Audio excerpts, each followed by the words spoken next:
Hello and good evening. Have you ever wondered how your sleep patterns affect your brain health? Today, I am going to help connect the dots between sleep patterns and brain health. Why do some of us only require 5 hours of sleep to function, while others need 8+ hours of sleep to function? Do the people who need less sleep have a less healthy brain than those who sleep more? Hi, my name is Julia, and today I will be discussing sleep patterns and their effect on brain health, different tips to better your sleeping habits, and why some people need more or less sleep than others. The reason that I chose to do this topic for research is that I have always noticed that I personally require a decent amount of sleep to feel like I can function properly compared to my husband. I typically need 8 hours or more to feel refreshed, while my husband only needs 5 to 6 hours a night. So, over the past semester, I have researched the topic of sleep patterns and brain health. It is estimated that sleep-related problems affect 50 to 70 million Americans of all ages and socioeconomical classes. I interviewed Tiffany Johnson, a certified nurse practitioner who has worked in urology, urgent care, and family health. Today, I will be sharing my research with all of you. The first topic I want to touch base on is a person's sleeping habits and how that affects their daily life. While interviewing Tiffany, she stated, "Getting enough hours of sleep helps enhance attention and concentration, which help with our brain performance. During normal sleep, we go through 4 to 5 sleep cycles every single night that last roughly 90 minutes each. So we go through those 4 to 5 sleep cycles continuously over and over again until we wake up for the day. The 2 sleep cycles that I am going to focus on are rapid eye movement, which is also called REM sleep. This is when your dreams happen, and it is also associated with memory consolidation. It is also the final phase in our sleep cycle that we experience.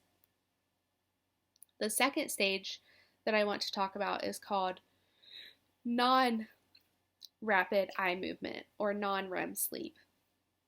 It is the first stage of sleep that you enter when you fall asleep.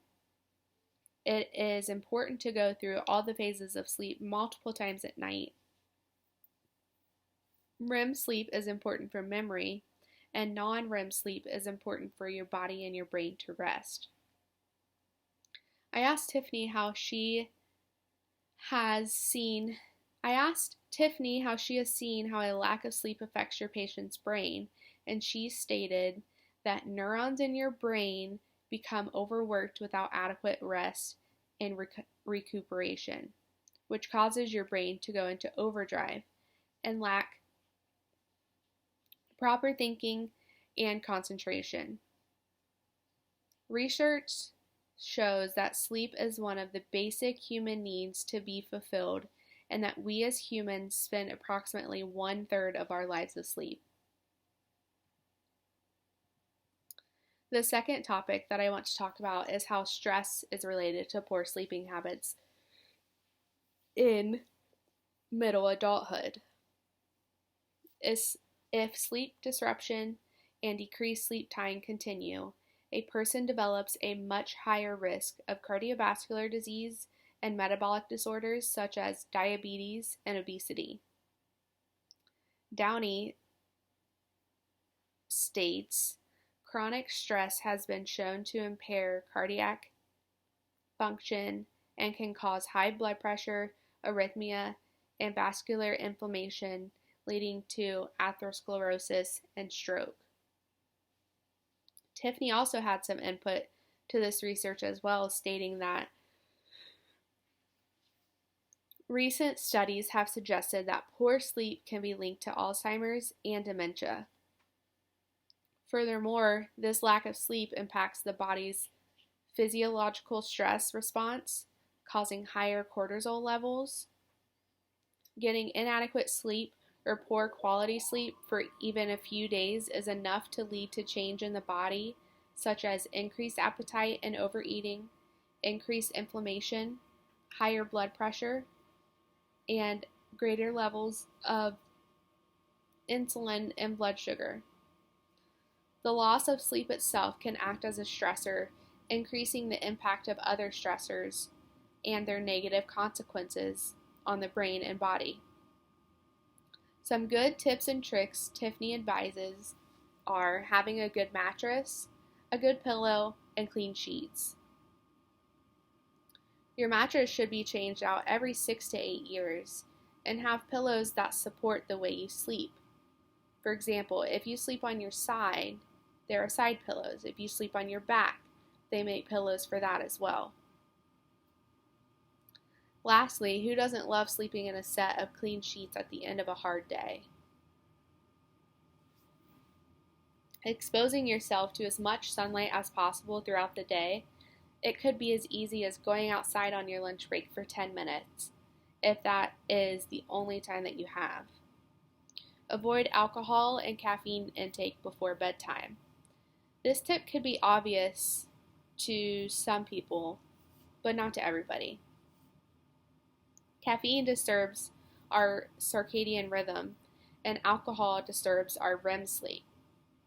Also, the last tip that Tiffany gave is to try and avoid any blue light activity 30 minutes before going to bed. So, blue light activity,